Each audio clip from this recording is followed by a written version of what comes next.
There's a new book by Bob Woodward that under normal circumstances would shake the world. I wanted to always play it down. I still like playing it down. But we already know the truth. Trump is a Putin puppet. We were having a problem. You had Adam Shifty Schiff and all these bad people, including Hillary and others, coming up with this Russia hoax. And I told Putin, I said, you know, it's a shame because we could have done a lot of business, the countries together, but with this whole fake thing that's going on, and he understood that.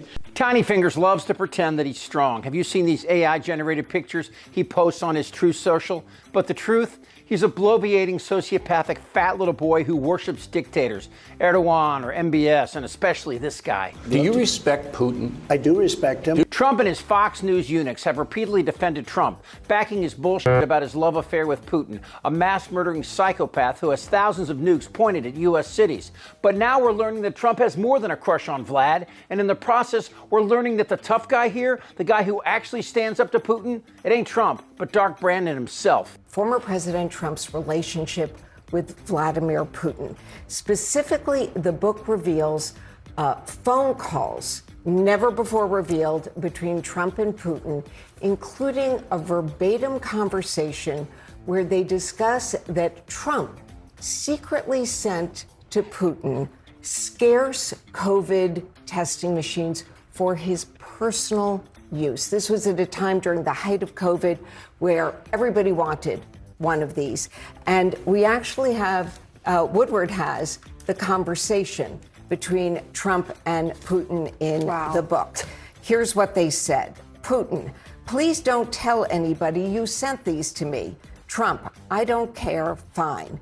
Putin, no, I don't want you to tell anybody because people will get mad at you, not me. They don't care about me.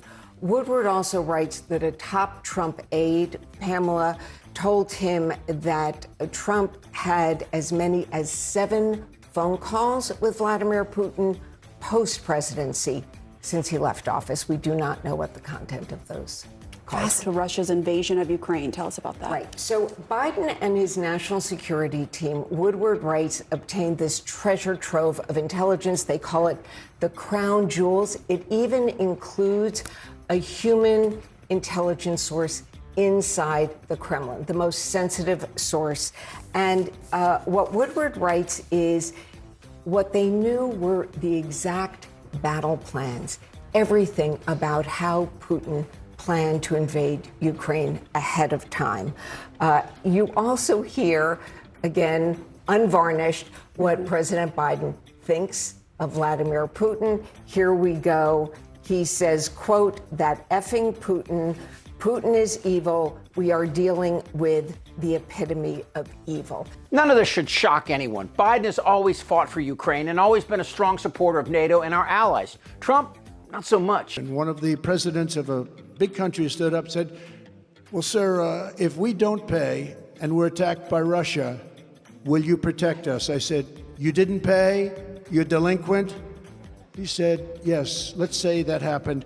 No, I would not protect you. In fact, I would encourage them to do whatever the hell they want. You got to pay. What you have here is extraordinary. Trump really gave Putin COVID testing equipment when there was a serious shortage in the U.S. where 1 million Americans died? Secretly sent to Putin scarce COVID testing machines for his personal use. This was But the kicker is the COVID testing apparatus wasn't for the Russian people, but for Putin himself, Trump's boyfriend. And of course, Trump denies it like a 12-year-old. None of these made-up stories by Bob Woodward are true and are the work of a truly demented and deranged man who suffers from a debilitating case of Trump derangement syndrome. Woodward is the angry little man who is clearly upset because President Trump is successfully suing him because of the unauthorized publishing of recordings he made previously. I wanted to always play it down. I still like playing it down. Trump gave him absolutely no access for this trash book that either belongs in the bargain bin of the fiction section of a discount bookstore or used as toilet tissue. Woodward is a total sleazebag who has lost it mentally and is a slow, lethargic, incompetent, and overall boring person with no personality. The book describes one scene at Mar-a-Lago where Trump tells a senior aide to leave the room so he could have a private phone call with Putin. According to the Trump aide, there have been multiple phone calls between Trump and Putin, as many as 7 in the period since Trump left the White House in 2021. Even his aides are freaking out. When Woodward asked Trump's aide, a guy named Jason Miller, whether Trump and Putin had spoken since he left the White House, the guy goes, I'm not aware of it. I don't know. And why shouldn't I root for Russia, which I am? And it gets worse. The Crown Prince of Saudi Arabia has a burner phone just for Trump. Here's what you're buying. He's a race-baiting, xenophobic, religious bigot. He doesn't represent my party. He doesn't represent the values that the men and women who wear the uniform are fighting for. I've been in the Air Force for 33 years. I retired this June. Miss Lindsay was also part of a noteworthy anecdote about Saudi Arabian Crown Prince Mohammed bin Salman. During a visit to Saudi Arabia last March, Graham apparently said to MBS, "Hey, let's call Trump." Woodward writes that bin Salman had an aide bring over a bag with about 50 burner phones and pulled out one labeled Trump 45. And an aide brings over a bag of 50 burner phones, each one labeled for a different person. There was also other burners in the bag, one labeled Jake Sullivan, Trump's national security advisor. The lesson here is stark and frightening. Trump has absolutely no loyalty to anyone other than himself. He praises dictators as being strong and has said out loud he wants to be one. I want to be a dictator. We don't take an oath to a tribe. We don't take an oath to a religion. We don't take an oath to a king or a queen or to a tyrant or a dictator.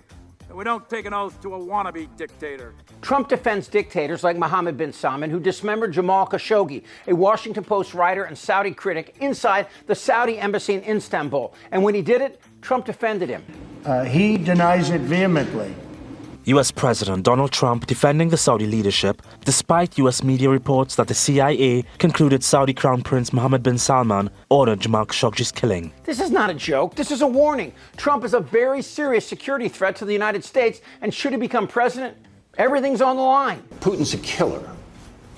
A lot of killers. We got a lot of killers. Why, you think our country's so innocent? He has promised to use the military against his political adversaries and critics.